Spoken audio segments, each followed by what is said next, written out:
آپ دیکھ رہے ہیں سچ پر اسپیشل ٹرانسمیشن پاسبان ملت قائد اعظم محمد علی جنرل سیکریٹری۔ یقیناً آج کا ٹاپک انتہائی اہم ہے، بات ہو رہی ہے وحدت امت کے حوالے سے۔ جی آپ قائد اعظم اور وحدت امت جی اور اس کی روشنی میں تعمیر پاکستان ہے۔ ڈاکٹر صاحب، سوال میرا جس کا ڈاکٹر محمد فیل صاحب نے بھی بہت ہی خوبصورتی سے جواب دیا کہ پاکستان کے اندر یا پاکستان بننے سے پہلے اقبال نے بھی اور قائد اعظم نے بھی یہاں کے مسلمانوں کو مضبوط کرنے کی بات کی۔ اس سے کہیں مغالطہ ہوتا ہے کہ شاید وہ باقی امت سے کٹے رہنے کا سوچ رہے تھے، یا بس یہ سوچ رہے تھے کہ اس خطۂ زمین میں ہم ترقی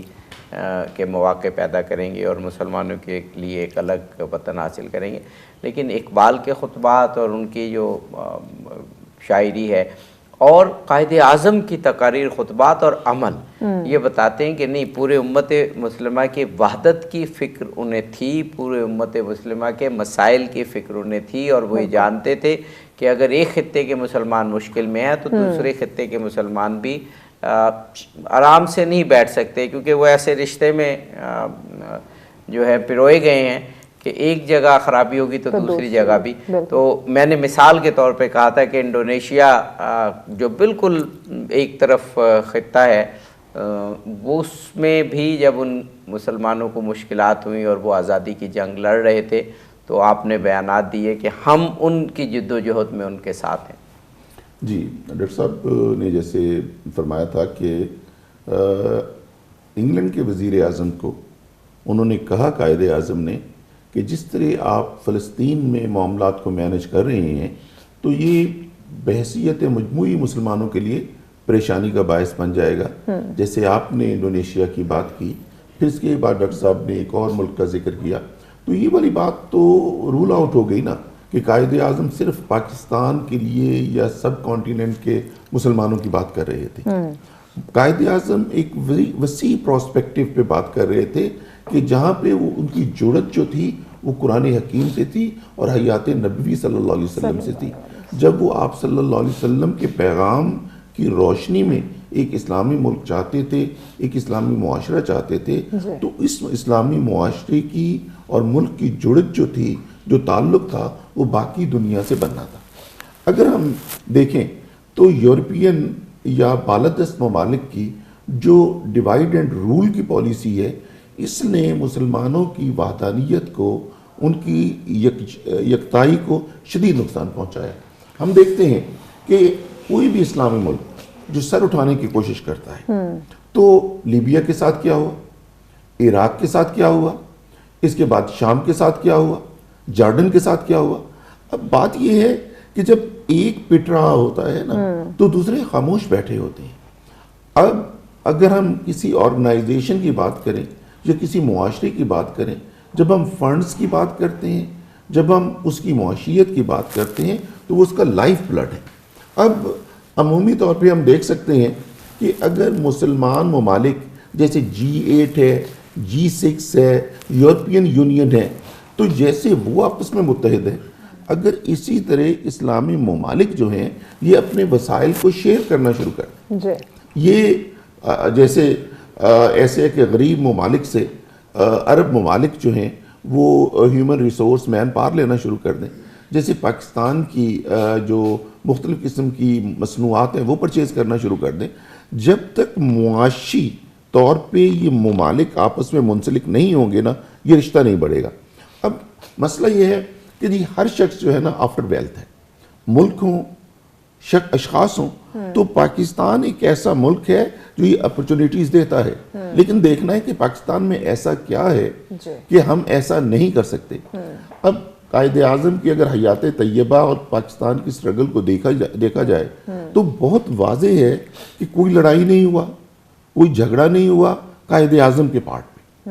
یعنی انہوں نے ٹیبل ٹاک پہ لاجک سے، منطق سے، آرگومنٹ سے لوگوں کو متحد کر کے with the power of vote ایک ملک کو حاصل کر لیا۔ ایک تو یہ صدیوں پرانا یہ نظریہ کہ تلوار کے زور پہ ملک بنتے ہیں، تلوار کے زور پہ ہی ملک ٹوٹتے یا ختم کیے جاتے ہیں. انہوں نے اس بات کو آل ٹوگیدر رول آؤٹ کر دیا. جی بہت اہم بات آپ نے قائد اعظم کی زندگی کی ایک بہت اہم بات آپ نے کی کہ انہوں نے کہیں طاقت کے زور پہ یا جس کو کہتے ہیں کہ روب جھاڑنے کے,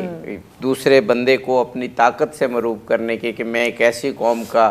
لیڈر ہوں کہ جو اتنے کروڑ پر مشتمل ہے, اور ظاہر ہے وہ اس وقت واحد لیڈر تھے. انہوں نے جب بات کی لاجک کی بات کی, اور یہی بات اکثر میں اللہ کی سنت ہے. قرآن پاک میں بھی جب بات ہوئی تو لاجک کے ذریعے بات ہوئی, لوگوں کے ضمیروں کو, لوگوں کے دماغوں کو متاثر کرنے کے بعد. اب دیکھیں, اگر فرض کیا ہے پاکستان کے بننے کے وقت ہم بلڈ شیڈ دیکھتے ہیں تو وہ صرف پنجاب کی حد تک ہے, جہاں کی ایک جگہ کے لوگ دوسری جگہ مائیگریٹ کر رہے تھے. وہ بھی سرٹن قسم کی سکھوں کی جو ہے ایک ان سے ایک پولیٹیکل مسٹیک ہوئی جس کا وہ آج تک خمیازہ بھگت رہے ہیں, اس کی وجہ سے ہوا. لیکن ایز اے ہول پاکستان بننے تک کی جو موومنٹ تھی وہ ساری کی ساری پورا موومنٹ تھی. یہ موومنٹ قائد اعظم کی سٹرگل ایک اور بات کی طرف اشارہ کرتی ہے جسے سمجھنے کی ضرورت ہے. وہ یہ ہے بغیر لڑائی جھگڑا کیے بھی معاملات کو سدھارا جا سکتا ہے. جب سدھارنے کی بات ہوتی ہے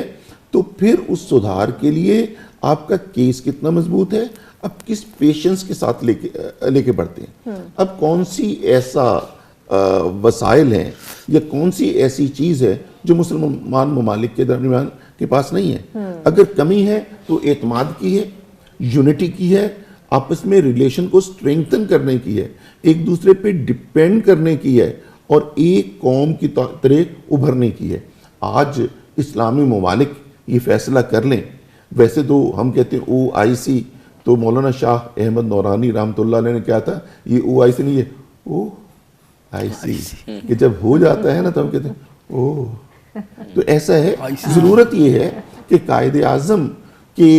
یہ جو بغیر کسی اسلحے کے, بغیر کسی لڑائی کی موومنٹ, آج مسلمان ممالک اکٹھے ہو کے بیٹھ جائیں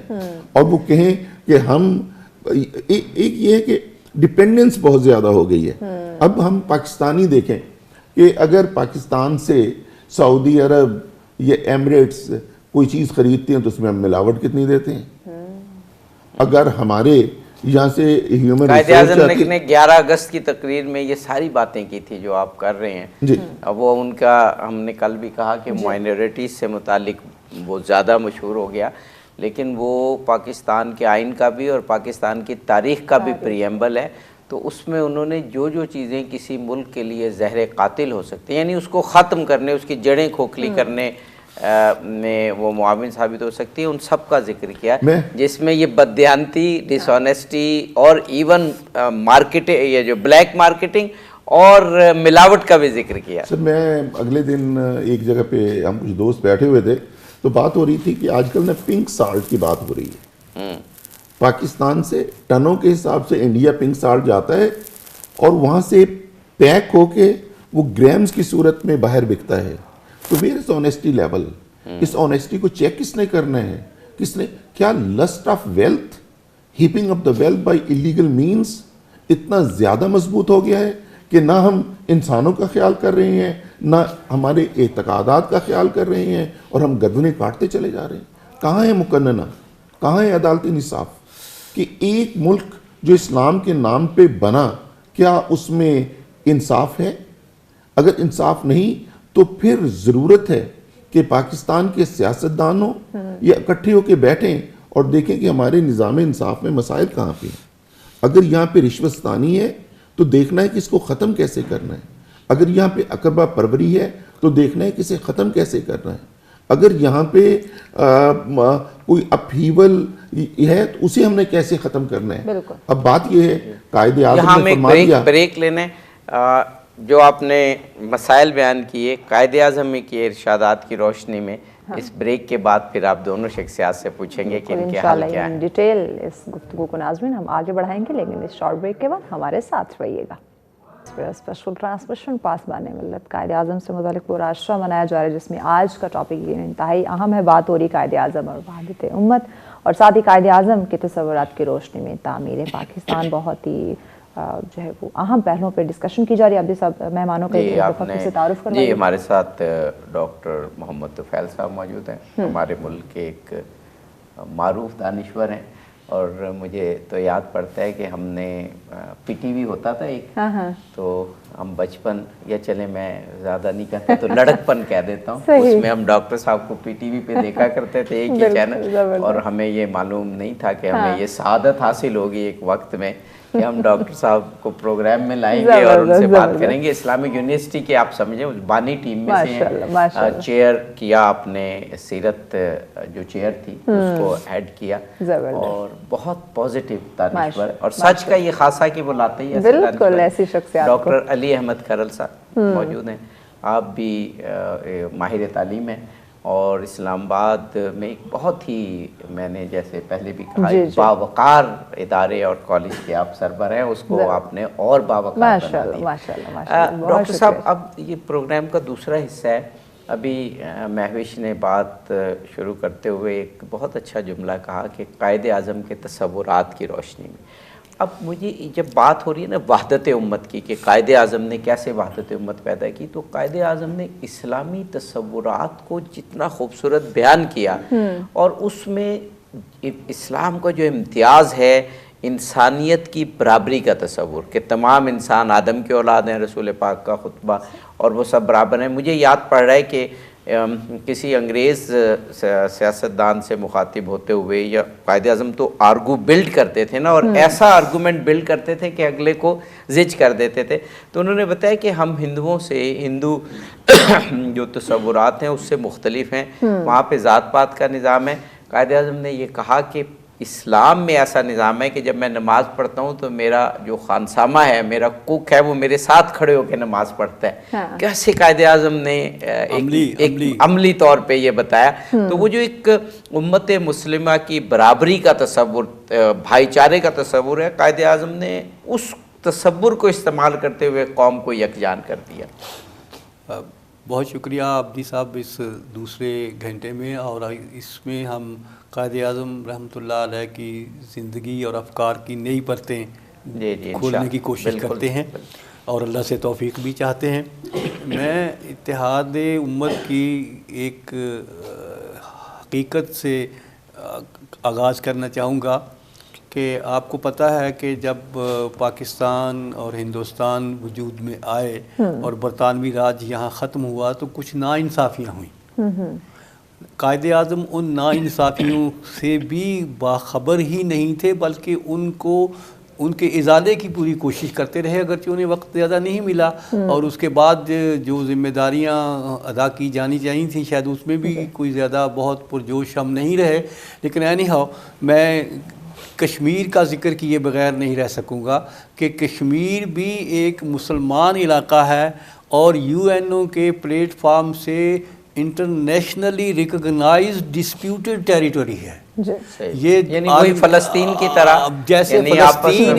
ایک متنازع علاقہ ہے, ویسے کشمیر بھی ایک متنازع علاقہ ہے. اگرچہ مشرقی پنجاب بھی متنازع علاقہ ہے, لیکن وہ اس لیول پر نہیں گیا کہ جس لیول پر کشمیر جو ہے, جس میں یو این او کے ریزولیشنز موجود ہیں کہ لوگوں کو حق خود ارادیت دیا جائے اور ان کے باشندوں کی رضامندی کے مطابق اس کے مستقبل کا فیصلہ کیا جائے. یہ ابھی فیصلہ ہونا باقی ہے. لیکن قائد اعظم رحمۃ اللہ علیہ نے کشمیر کو پاکستان کی شہرک کہا, بلکہ بعض لوگ تو یہ بھی کہنے میں شاید حق بجانب ہے کہ پاکستان میں جو کاف ہے, پاکستان کس میں جو کاف ہے, یہ کشمیر کا پہلا ایبریویشن ہے, پہلا مخفف ہے. تو اس لیے میں قائد اعظم کے اس پہلو کو بڑی اونچی فلسفے کی نگاہ سے دیکھتا ہوں کہ انہوں نے مستقبل پہ ان کا بہت ویژن تھا, بڑی نظر تھی کہ اگر کشمیر پاکستان کو مل جاتا ہے تو نہ صرف معاشی طور پر پاکستان میں استحکام آئے گا, بلکہ پاکستان کا جو ٹیریٹوریل ایک انٹیگریٹی ہے وہ بھی قائم ہوگی, اور پھر جو اس کی حساسیت ہے دنیا میں اس میں اضافہ ہوگا. دوسری بات اس حوالے سے یہ بھی ہے کہ جب انتقال آبادی ہوا تو بہت بڑا ایک انتقال آبادی ہے جس کی شاید ابھی تک انسانی تاریخ میں کوئی اور مثال نہیں بنی، لیکن اس کے باوجود آج بھی ہندوستان میں بے شمار مسلمان آباد ہیں جو ہر طرح کی زیادتی کا شکار ہیں. ان کے ساتھ وہ کچھ کیا جا رہا ہے جو انسانی المیے سے کم تر نہیں سمجھا جاتا. تو اس لیے قائد اعظم اس سے بھی بہت کنسرن رکھتے تھے. انہیں ہندوستانی مسلمان جو وہاں رہ گئے تھے وہ ان کی بڑی خواہش تھی کہ وہ یہاں آ جائیں، لیکن انہوں نے فیصلہ کیا کسی پہ زبردستی قائد اعظم نے کبھی عمر بھر نہیں کی. اور جب ان کی کوئی تقریر یا جلسہ یا پروگرام ہوتا تھا تو صرف اس کا ایک اعلان ہوتا تھا مسلم لیگ کی طرف سے. کسی کو یہ نہیں کہا جاتا تھا کہ تم قائد اعظم کے جلسے میں زبردستی آؤ، جیسے آج کل کے ماحول میں جو کچھ پتہ ہے آپ کو کیا جاتا ہے، ایسا نہیں تھا. تو قائد اعظم اس سیلف ڈٹرمینیشن پہ یا سیلف کانفیڈنس پہ پکا یقین رکھتے تھے کہ بھئی جو ہندوستانی مسلمان آنا چاہتے ہیں موسٹ ویلکم، پاکستان ان کے لیے دروازے کھلے ہیں، اس کی باہیں کھلی ہیں، لیکن جو نہیں آنا چاہتے وہ وہاں رہ جائیں. تو اگرچہ اس وقت قائد اعظم نے یہ نعرہ بھی بلند کیا تھا اور اس بات کا بھی پرچار کیا تھا کہ پاکستان مسلمانوں کا ملک ہے اور یہاں جو جیسے بھی مسلمان آ جائیں گے وہ آ کے خوشحال اور پراسپر ہو جائیں گے. لیکن ہندوستان میں جو کانگریس کا ایک رول تھا اور اس میں بعد اہل علم نے بھی اور اہل دین نے بھی کردار ادا کیا. تو اب جو وہاں پاکستان کی آبادی کے قریب وہاں مسلمانوں کی آبادی ہے، لیکن ان کے حالات اچھے نہیں ہیں. اور قائد اعظم مسلم امہ کا جب درد رکھتے تھے تو وہ ہندوستانی مسلمانوں کا بھی اس سے زیادہ درد رکھتے تھے، کیونکہ وہ ہمارا انٹیگرل پارٹ تھے، ہمارا حصہ تھے. اگر وہ ہمارے ساتھ آ جاتے تو پھر یہ بھی صورتحال بنتی. اسی طرح بنگلہ دیش جو آج کا ملک ہے، اس وقت وہ مشرقی پاکستان تھا، اس میں جو اقلیتیں تھیں یا ہماری سندھ میں جو ہندو اقلیتیں ہیں ان کے لیے بھی قائد اعظم نے ایک انسانی پیغام دیا تھا کہ پاکستان چونکہ انسانوں کا ملک ہے، ٹھیک ہے اس کی شناخت دو قومی نظریہ ہے اور اس کی آئیڈینٹی اسلام کے ساتھ جڑی ہوئی ہے، لیکن اسلام بھی انسانوں کا مذہب ہے، ہیومن ریلیجن ہے. اس لیے جو اقلیتیں ہیں وہ اپنے عبادت میں آزاد ہیں، اپنی سوشل لائف میں آزاد ہیں، اپنی پرسنل لائف میں آزاد ہیں، اور ان کے وہی حقوق ہیں جو مسلمانوں کے یہاں. ڈاکٹر صاحب وہ 14 اگست میں جب ماؤنٹ بیٹن نے تقریر کی تھی اور قائد اعظم انتقال اقتدار کتنی اہم بلکہ ڈاکٹر صاحب جی آپ سے پوچھنا چاہوں گا اور کہ 14 اگست بہت اہم موقع تھا انتقال اقتدار کا. تو اس میں ماؤنٹ بیٹن نے کہا کہ آپ کے ہاں اقلیتیں بھی ہیں اور ہمیں امید ہے کہ آپ ان سے اکبر بادشاہ کی طرح ایک مثال دی تھی ماؤنٹ بیٹن نے، آپ ان سے اچھا سلوک کریں گے. تو قائد اعظم نے جواب میں کہا تھا کہ اکبر تو کل کی بات ہے، ہمیں تو 1300 سال پہلے رسول پاک نے سمجھا دیا تھا کہ اقلیتوں کے ساتھ کیسا سلوک کرتے ہیں اور کس طریقے سے ان سے حسن سلوک سے پیش آتے ہیں. تو وہ ڈاکٹر صاحب نے ایک بہت ہی بجا اشارہ کیا اور اس موضوع کو مکمل کر دیا کہ وحدت امت کا مطلب یہ نہیں ہے کہ کسی اور مذہب کے لوگوں کے خلاف ظلم. قائد اعظم اس میں بھی بڑے کلیئر تھے کہ پاکستان بن گیا ہے، یہ مسلمانوں کا ملک ہے، اس کا دستور قرآن ہوگا اور اس میں سیرت طیبہ کے مطابق احکامات چلیں گے، لیکن دوسرے مذاہب جو دوسرے فیتھ ہیں ان کا پورا خیال رکھا جائے گا اور وہ اسلامی تعلیمات ہی کی روشنی میں رکھا جائے گا. کسی کو زبردستی مسلمان نہیں کیا جائے گا، کوئی فورسڈ میرجز نہیں کی جائیں گی، کوئی کچھ بھی ایسا نہیں ہوگا کہ جس سے اسلام کا چہرہ داغدار ہو. قائد اعظم بہت کلیئر تھے اس میں. کیونکہ قائد اعظم نے واضح طور پہ جب کہا کہ یہ اس پاکستان میں پنجابی، پٹھان، پختون اور اس کے ساتھ بلوچی اور سندھی کی جب بات کی تو ساتھ منورٹیز کا بھی ذکر کیا اور ان کے حوالے سے بالخصوص کہا کہ they are free to go to their temples. ٹھیک ہے، تو اس حوالے سے قائد اعظم کا تو بہت واضح تھا کہ انسان کو پہلے بحیثیت انسان رکھا جائے، دیکھا جائے اور اس کو ایکول اپرچونیٹیز آف لائف ملنی چاہیے. اور یہ وہی پیغام ہے جو اسلام کا پیغام ہے کہ مسجد نبوی صلی اللہ علیہ وسلم میں آنے کے لیے یہودی بھی آتے تھے، عیسائی بھی آتے تھے. وہ جو مسلم معاشرہ تھا، وہ معاشرہ جو آپ صلی اللہ علیہ وسلم نے قائم کیا، وہاں سے غیر مسلموں کو نکالا نہیں گیا.